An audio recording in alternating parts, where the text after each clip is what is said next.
ठंड में छत पर आलू पराठे। आज तो बाहर कितना ज्यादा कोहरा है। हाँ यार, मेरे तो हाथ पांव बिल्कुल जम रहे हैं।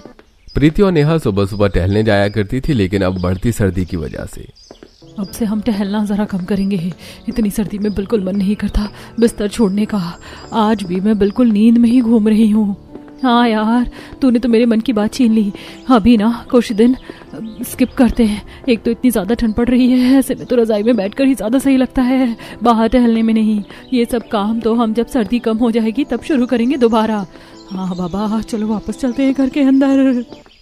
बढ़ती ठंड को देखकर दोनों ने निर्णय लिया कि अभी कुछ दिन तक एक्सरसाइज और जॉगिंग को साइड हटाया जाए, क्योंकि ऐसे में रजाई से बाहर निकलने का किसी का मन नहीं करता। अंदर आने के बाद प्रीति, अरे बाप रे, कितनी ज्यादा ठंड बढ़ती जा रही है और सुबह सुबह तो और भी ज्यादा ठंड होती है। प्रीति शॉल ओढ़कर रसोई की तरफ जा रही थी। रसोई में जाकर वो सबसे पहले बोरी से आलू निकालती है और उसके बाद उन्हें टब में डालकर पानी में अच्छे से धोना शुरू करती है। ओह, ये पानी कितना ज्यादा ठंडा है, रूह तक को छू गया। मेरी आत्मा जम गई। सुबह सुबह इतने ठंडे पानी से काम करना बिल्कुल भी आसान नहीं है। हमें तो ठंडे पानी से काम करने का अवार्ड मिलना चाहिए, हम सभी बहुओं को। इस तरह प्रीति ठंड में ठिठुरते हुए सबसे पहले आलू को धोती है। उसके बाद उन्हें उबालने के लिए कुकर में रख देती है। जब तक आलू उबल रहे थे तब तक प्रीति आटा गूंथ कर तैयार कर देती है। जैसे ही कुकर में सीटी आती है और आलू उबल जाते हैं, उसके बाद प्रीति उन्हें छीलना शुरू करती है। ओह, कितना सुकून मिल रहा है। गरम गरम आलू छीलने पर मेरे ठंडे ठंडे हाथों को भी जरा सुकून मिल रहा है। आलू छिलने के बाद प्रीति उन्हें अच्छे से मैश करती है। मैश करने के बाद वो उसमें मिर्च मसाला डालकर उसको तैयार करके रखती है। अब प्रीति एक चूल्हे पर तो चाय चढ़ा देती है और वहीं दूसरे चूल्हे पर तवा रखकर उस पर गर्मा गर्म आलू के पराठे सेकना शुरू कर देती है। वहीं दूसरी तरफ सभी सदस्य भी उठकर आ जाते हैं और प्रीति सभी को चाय नाश्ता परोसती है। ओह, अरे ठंड तो बस बढ़ती ही जा रही है और ऐसे में ठंड में गर्मा गर्म चाय के साथ गर्मा गर्म आलू के पराठे मिल जाए, मजा ही आ गया भाई। आज तो मजा आ गया। हाँ बेटा, अब तो ठंड शुरू हो गई है। अब से तुम सुबह हर रोज हमें पराठे ही बना कर देना। सुबह सुबह नाश्ते में चाय पराठा खाकर मजा आ जाता है। मेरे लिए चाय पराठे ही सही रहेंगे, लेकिन पता नहीं क्यों इन पराठों में वो स्वाद नहीं आ रहा जो पहले आया करता था। कल मूली के पराठे बने थे, उसमें भी उतना कुछ स्वाद नहीं था। दादी सास को पता नहीं दुनिया से न्यारा क्या ही चाहिए। इन्हें तो कभी मेरे बने पराठे में स्वाद आता ही नहीं है। लेकिन हमें तो पराठे बिल्कुल ठीक लग रहे हैं माँ जी। दादी भाभी ने इतने बुरे भी पराठे नहीं बनाए हैं, ठीक है। क्या कहा? बस ठीक है? हाँ, अगर ऐसा ही है तो सुबह सर्दी में उठकर 6 बजे खुद बना लेना पराठे। इस तरह सभी चाय नाश्ता करते हैं और अपने अपने काम पर चले जाते हैं। शाम को जब खाने में पालक का साग बनता है। चलो जी, खाना तो बन गया, लेकिन आज खाना खाने में बहुत देर हो जाएगी। उसके बाद बर्तन भी साफ करने हैं और फिर मैं जल्दी सोना चाहती हूँ, क्योंकि कल सुबह जल्दी भी उठना है। प्रीति रसोई में खाना बना रही थी और खाना बनने के बाद वो सभी को खाना परोसती है। सब पालक के साग के साथ रोटी खाना खा रहे थे। अरे अरे, कैसी रोटी सब्जी बनाई है, बिल्कुल भी स्वाद नहीं आ रहा। क्यों, क्या हुआ दादी जी? सब्जी में नमक कम है या नमक ज्यादा हो गया? आपको स्वाद क्यों नहीं आ रहा है? ना तो नमक ज्यादा है और ना ही नमक कम है। नमक तो बिल्कुल ठीक है, लेकिन पता नहीं तेरे हाथ के खाने में तो मुझे बिल्कुल भी स्वाद आता ही नहीं। पता नहीं कैसे खाना बनाती है। ये बात सुनकर प्रीति को जरा गुस्सा आता है। भला मैंने ऐसा किस तरीके से खाना बना दिया जो दादी सास इस तरह मुंह बना रही है? जैसे खाना बनता है मैं तो वैसे ही बनाती हूँ। मैंने इसमें अलग से कोई जड़ी बूटी थोड़ी डाल दी है जिससे खाना अच्छा नहीं बने, और मैं जानबूझकर तो ऐसा नहीं करूंगी। अरे मैं आपको कुछ दिन से देख रहा हूँ, आपको खाना ठीक ही नहीं लग रहा है। ऐसी क्या बात है, आपको खाना खाने का मन क्यों नहीं करता है? एक तो इतनी ठंड है, ऊपर से ठंड में खाना जल्दी ठंडा हो जाता है, फिर खाना अजीब सा लगता है, सूखा सूखा सा। दादी जी, अगर ऐसी बात है तो मैं अभी जल्दी से आपके लिए खाना गर्म करके ले आती हूँ। हाँ बेटा, ले आ। अब प्रीति रसोई में खाना गर्म करने जाती है। अब समझ आया दादी जी को खाना क्यों नहीं अच्छा लग रहा था, क्योंकि खाना गर्म नहीं था। वरना मैं खाना खराब बनाऊं, ऐसा हो ही नहीं सकता। प्रीति खाने को एकदम तेज गर्म करके ले आती है। जब सरला फिर से खाना खाती है, लेकिन उसका फिर से मुंह बन जाता है। नहीं बेटा, वो स्वाद नहीं आ रहा। एक स्वाद होता है ना जो खाने में, वैसा स्वाद नहीं आ रहा है। लेकिन किस तरह का स्वाद दादी जी? आप किस तरह का स्वाद कहना चाहती हैं? मुझे नहीं समझ आ रहा। हाँ माँ, आप जरा ठीक से बताइए कि आप कौन से स्वाद के बारे में बात कर रही हैं।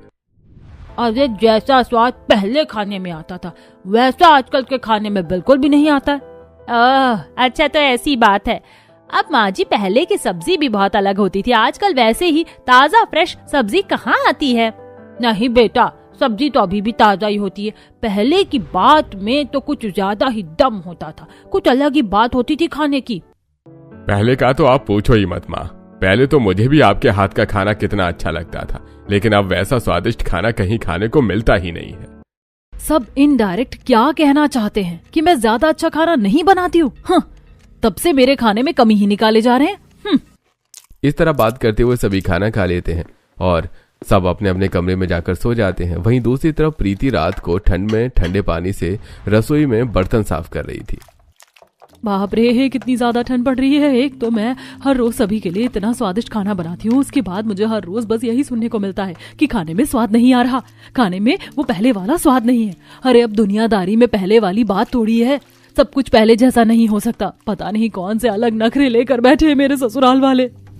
इस तरह बर्तन साफ करने के बाद प्रीति अपने कमरे में सोने चली जाती है, जहां रोहन भी अपने ऑफिस का लैपटॉप पर काम कर रहा था। प्रीति डायरेक्ट जाकर सोने के लिए लेट जाती है। तब रोहन कहता है, तुम भी कमरे में आती ही रजाई में घुस जाती हो।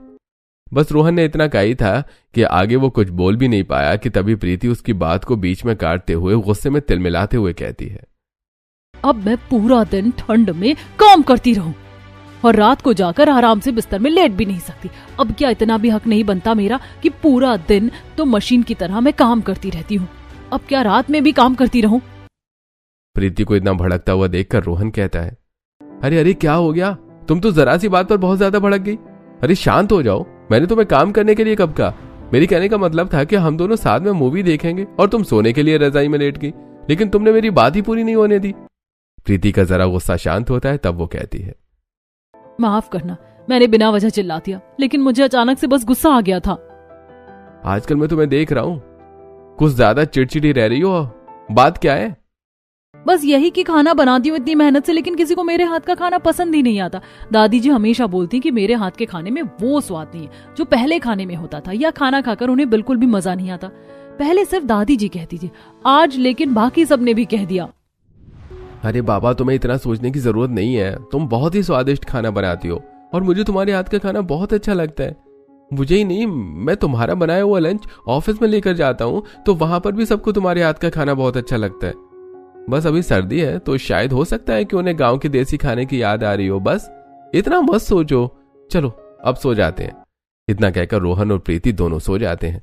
अगले दिन सुबह जब प्रीति सुबह उठती है तो वो रसोई में खाना बनाने जा रही थी, लेकिन तभी शांति जाकर उसे रोक देती है। अरे बेटा रुक, तुझे रसोई में जाने की जरूरत नहीं है, तुम मेरे साथ चलो। लेकिन क्यों मम्मी जी, रसोई में क्यों नहीं जाना? खाना बनाने के लिए तो रसोई में ही जाना होगा ना, या फिर पहले मुझे कोई और काम करना है? अरे बेटा इतने सवाल जवाब मत कर, मेरे साथ चल, हमारे पास तेरे लिए एक सरप्राइज है। क्या कहा, सरप्राइज है? तो फिर चलो। अब सरप्राइज का नाम सुनकर तो प्रीति बहुत खुश हो जाती है और अपने सास के साथ चलती है। दोनों ऊपर छत पर जा रहे थे। लगता है मम्मी जी आपने मेरे लिए कुछ ज्यादा ही अच्छा ग्रैंड सरप्राइज प्लान किया है, इसीलिए छत पर लेकर जा रही हो। बेटा बहुत ही अच्छा सरप्राइज है। ऊपर छत पर पहुंचने के बाद प्रीति देखती है कि एक छोटी सी चारपाई पर उसकी दादी सास सरला कंबल ओढ़ कर बैठी हैं और वहीं पर एक अच्छा सा छत पर मिट्टी का चूल्हा बना है। ये छत पर मिट्टी का चूल्हा यहाँ कैसे आ गया? अरे आया क्या, खुद चल कर है, हमने बनाया है बेटा। हो अच्छा ठीक है, हाँ पहले मुझे मेरा सरप्राइज दिखा दीजिए। मेरा सरप्राइज कहाँ पर है? अरे बेटा यही तो सरप्राइज है तेरे लिए। क्या कहा? छत पर चूल्हा मेरे लिए सरप्राइज है? हाँ बेटा बिल्कुल, यही सरप्राइज है तेरे लिए। ये सुनकर प्रीति उदास हो जाती है और मन में सोचती है, हे भगवान, सरप्राइज के नाम पर इन्होंने मुझे कितना बड़ा धोखा दिया है। एक छत पर चूल्हा भी भला सरप्राइज हो सकता है? देख ले बहू, छत पर इस चूल्हे को अच्छे से, अब से तुझे इसी के ऊपर खाना बनाना। मैं कहती थी ना कि खाने में वो स्वाद नहीं आता। अब मुझे समझ आया कि पहले हम लोग चूल्हे पर देसी खाना बनाते थे, इसीलिए खाने का स्वाद दुगुना हो जाता था। अब कहाँ वही गैस की रोटियां, उनमें तो बिल्कुल भी स्वाद नहीं आता। चल अब जल्दी से शुरू हो जा, चूल्हे पर हमें बढ़िया बढ़िया गरम गरम आलू के पराठे बनाकर खिला दे आज तो। क्या कहा? अब मुझे इस छत पर चूल्हे पर खाना बनाना होगा? बाप रे, यहाँ तो बहुत ठंड लगेगी। हाँ बिल्कुल, इसीलिए तो हमने तेरे लिए चूल्हा बनाया और छत पर कोई ठंड नहीं लगेगी जब सामने चूल्हा जलेगा। हाँ बेटा, जा रसोई से नीचे आटा गूंथ कर और बाकी का सारा सामान ले आओ, उसके बाद छत पर ही खाना बनेगा आज से, वो भी चूल्हे पर। मुझे तो बहुत एक्साइटमेंट हो रही है। अब ये सब सुनकर सुबह सुबह प्रीति का मुंह बन जाता है। वो जल्दी से नीचे जाती है और एक परात में आटा गूंथना शुरू करती है। सुबह सुबह मुझे उल्लू बना दिया।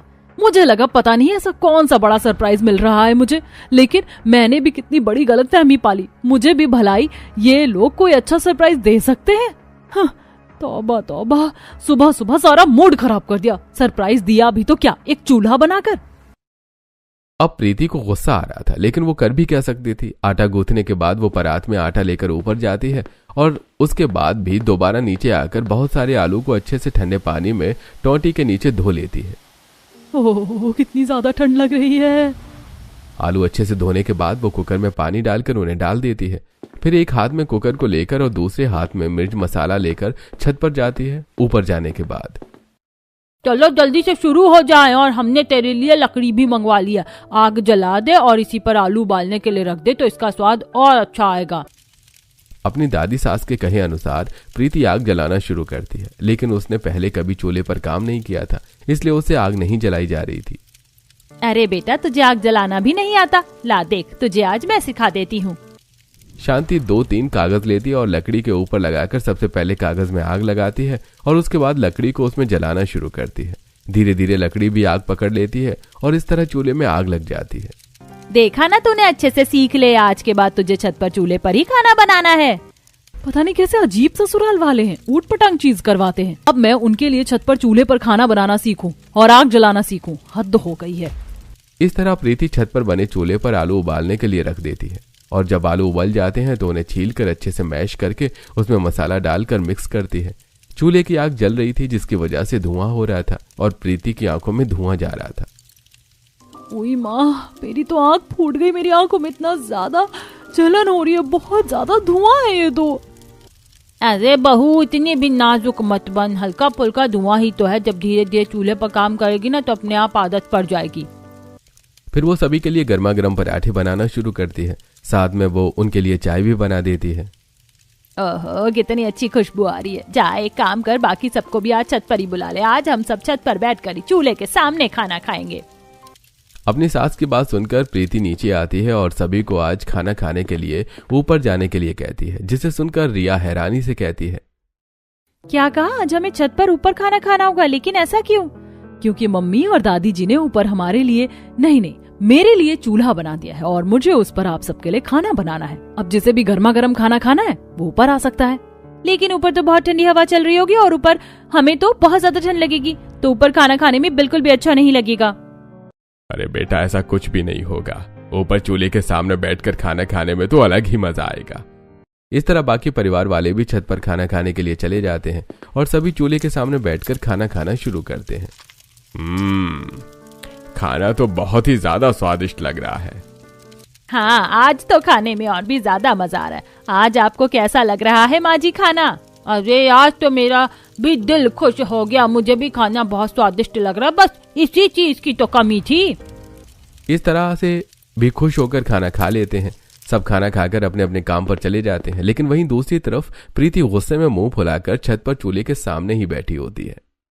एक तो छत पर चूल्हा बना दिया, मुझे यहाँ पर इतनी ज्यादा ठंड लग रही है कि पूछो ही मत। इतनी ठंडी ठंडी हवा चल रही है, लेकिन कोई भी बहू के बारे में थोड़ी सोचता है। इन्हें तो सिर्फ अपने स्वाद के बारे में सोचना है। सब आराम से बढ़िया चारपाई पर बैठकर खाना खाकर चले गए, लेकिन मेरा क्या? मुझे तो चूल्हे पर खाना बनाना भी नहीं आता। एक तो मेरी आंखें भी फूट गई, ऊपर से यहाँ इतनी ठंड है। प्रीति को गुस्सा आ रहा था, लेकिन अब सभी ससुराल वालों को चूल्हे का ही खाना खाना था। आज संडे था, तो दोपहर में प्रीति सभी के लिए बाजरे और मक्के की रोटी, साथ में पालक और सरसों का साग बनाती है। तभी वहां धूप में चारपाई पर बैठे, अरे बहू जरा ठीक से हाथ चला, अभी तो तुझे सिलबट्टे पर चटनी भी पीसनी है। जी दादी जी, अभी कर रही हूँ बस। प्रीति ने साग बनाने के लिए चूल्हे पर रख दिया। अब वो वहीं पर सिलबट्टे पर चटनी पीस रही थी। जब चटनी भी बनकर तैयार हो जाती है, तब वो गर्मा गर्म बाजरे और मक्के की रोटी बनाकर सबको देती है। ओहो, देखा, इसे कहते हैं स्वाद। मैं कह रही थी ना पहले के खाने में बिल्कुल भी स्वाद नहीं आ रहा, इसीलिए नहीं आ रहा था क्योंकि गैस की रोटी जो खा रहे थे हम, अब चूल्हे की रोटी में तो बात ही अलग है। हाँ माँ जी, आपका चूल्हा बनाने का आइडिया बहुत अच्छा था, हालांकि चूल्हा बनाने में बहुत मेहनत लगी। अरे इनकी क्यों मेहनत लगी, एक दिन की मेहनत लगी, लेकिन मुझे तो हर रोज यहाँ छत पर ठंड में मेहनत करके खाना बनाना पड़ता है। इसीलिए तो कहते हैं मेहनत रंग लाती है। अच्छा है कि चूल्हा बन गया। अब छत पर आग के सामने बैठकर चूल्हे का खाना खाने पर बिल्कुल देसी गांव के खाने जैसा स्वाद आता है। बड़ा मजा आएगा। इस तरह सभी खाना खा लेते हैं। अब हर रोज प्रीति को ऊपर ठंड में सुबह हो या रात खाना बनाना पड़ता था। एक दिन सामने वाली छत पर नेहा कपड़े धो रही थी तो वो देखती है कि प्रीति ऊपर छत पर चूल्हे पर खाना बनाकर वहां की राख को इकट्ठा कर रही थी। अरे प्रीति, तूने भी सर्दी में ये कौन सा नया शौक पाल लिया है? तुझे लगता है कि ये नया शौक मेरा होगा? अरे मेरे ससुराल वालों ने किया है ये सब। ऐसे ही एक रात जब प्रीति ऊपर छत पर खाना बना रही थी तब वो नीचे से बर्तन लाना भूल जाती है। अरे मैं नीचे से तो बर्तन लाना भूल ही गई। तो कोई बात नहीं बहू, अब जाकर ले आ। हाँ लाती हूँ। प्रीति नीचे बर्तन लेने जाती है और रसोई में जाने के बाद सारे बर्तन इकट्ठा करती है। मुझे कैसे आदेश दिया कि जा नीचे से बर्तन ले आ? कोई मदद थोड़ी करेगा मेरी। एक ऊपर ठंड में चूल्हे पर सबके लिए खाना बना रही हूँ, फिर जीने कितने चक्कर काटने पड़ते हैं। कभी बर्तन ले जाने पड़ते हैं तो कभी कुछ और लेकर जाना पड़ता है। मुझसे नहीं होता ये सब। प्रीति बड़बड़ाते हुए सारा सामान लेकर ऊपर जाती है और सभी को खाना बनाने के बाद खाना परोसा जाता है। अब रात को सभी खाना खाकर, ओहो खाना खाकर तो मजा आ गया। अब आराम से जाकर रजाई में लेट कर सोऊंगा मैं तो। हाँ बेटा, जरा मुझे भी ले चलो नीचे।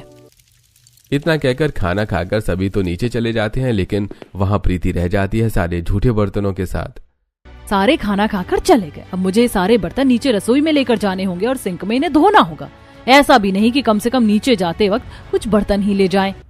अब प्रीति के कई चक्कर कटते हैं। वो सारा सामान बारी बारी नीचे लेकर जा रही थी। सबसे पहले वो सारे झूठे बर्तन लेकर आती है, उसके बाद बड़े बर्तन जैसे सब्जी के और परात को भी नीचे लेकर आ जाती है, जिसकी वजह से उसके जीने में कई सारे चक्कर कट जाते हैं। फिर वो सिंक में ठंडे पानी से बर्तन धोना शुरू करती है। जहाँ पहले मेरा काम रसोई में जल्दी हो जाता था, अब यहाँ पर मुझे 10 चक्कर काटने पर मेरा काम और लेट होता है। एक तो मैंने सर्दियों में जॉगिंग करना इसीलिए छोड़ा था क्योंकि बहुत सर्दी है, रजाई से उठने का मन ही नहीं करता, और यहाँ पर जीने कितने चक्कर काटने पड़ते, मेरी एक्सरसाइज तो यूं ही हो जाती है। ऊपर से इतनी कालिक वाले बर्तन साफ करने पड़ते हैं, चूल्हे पर इतना ज्यादा कालापन जम जाता है बर्तनों में।